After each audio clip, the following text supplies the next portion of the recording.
In your working folder is an image named 687_3413.237.jpg. Another image from our guys out there, our happy people at Photospin. At least I assume they're happy. Go ahead and open that one up if you want to follow along, or open up one of your own. Let me move this over again. Let's look at exposure. Actually, if we come down here and click, you'll notice that these are kind of like in groups. And we looked at one of these up here earlier, solid color. Let's look at exposure. Now we're going to hit levels and curves pretty hard in other chapters. And I've never been a really big fan of brightness and contrast, although it has improved some. Let's go to exposure. Now in exposure, you have some presets, like a -1 will make it darker, and a +1 will make it lighter. Let's go ahead and take that back to default. You have three options: exposure, offset, and gamma correction. And you do have some eyedroppers down here if you want to use them. In other words, attempt to correct the image by clicking. Like you think you know where the middle tones are, you can click the middle eyedropper and say click somewhere around here. Interesting. Let's go ahead and go back into default. One other thing I would recommend, and we can still do this because we're running non-destructive, is that I would strongly recommend that when you're working on changing an image, color correction, stuff like that, I won't always do it in this lesson series because it does make a bigger file. But if you do go up to the word image on the pull-down menu and go to mode and change to 16-bit channels. Now, what does that do besides literally double the size of the file? Well, think of it this way.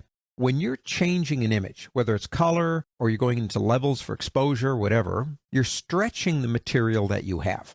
When you change the image to 16 bits, you have more rubber band to stretch. When you get done, you can take it back to 8 bits. Just a suggestion. Now let's come over here and look at exposure. Now exposure is like changing the shutter speed of the camera. So if I come over here and move that, I can lighten or darken the image up. I want it a little bit, but not a lot, just a little bit darker. If you go too far with any of these, you're going to ruin the image. These are small moves. That's what you want here, small moves. Let's stop right about there for now. Now, what's offset? Well, offset is like exposure, but it seems to concentrate to me on more the midtones, which is kind of where most things are, and it leaves the darker and lighter areas alone. So if we want to offset a little bit, you see, going either direction begins to wash it out, flattens it out. You can't do a lot here, just small moves.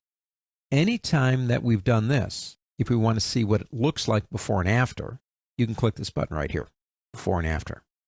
Now, gamma correction to me, again, works a little bit like exposure, but it seems to work a lot like the raw plugin does it, which I like. So in gamma, go too far in either direction, you're going to ruin it. Small moves at any one time, making slight adjustments in exposure, offset, and gamma correction. Now, if you don't like it, you can click this button here and it throws the adjustment layer away. This one we know is before and after. This one is reset it. Man, I just want to start all over again. This one, if we had a previous setting, would show us the previous setting. This one we'll talk about in the next lesson, and that's about linking or chaining adjustment layers to particular layers themselves. Let's say we like that, we're happy with it, but maybe we would like to change just one of these, and we know if we click here, it resets everything. Here's a trick for you. If you double click on one of these, it resets just that one. And you can then play around with it again and get it exactly where you want it to be. And if you're happy with what you've done, we can then go ahead and go to the next step. Now, what's that? Well, we could print this now. I mean, it would work. We could leave that adjustment layer exactly where it is. No big deal. But let's say, for the sake of argument, that you're done. You know you're done. It's better. You know it's better. And there's nothing you could do to the image that would make it any better. Why have an exposure adjustment layer if you don't need it? Now, to tell you the truth, I never touch my negatives.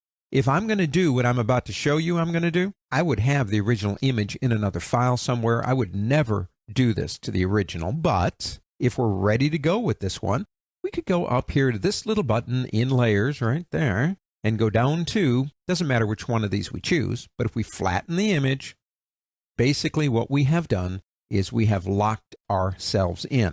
But like I said, if you're going to do this, have the original somewhere. Never mess with your negatives. I grew up in a darkroom. My father built me a darkroom when I was about 10 years old. Traditional film darkroom. I never messed with my negatives. I printed them. Don't mess with your negatives. If you're going to collapse it out like this, make sure you got the original. Someday you're going to want to go back to it.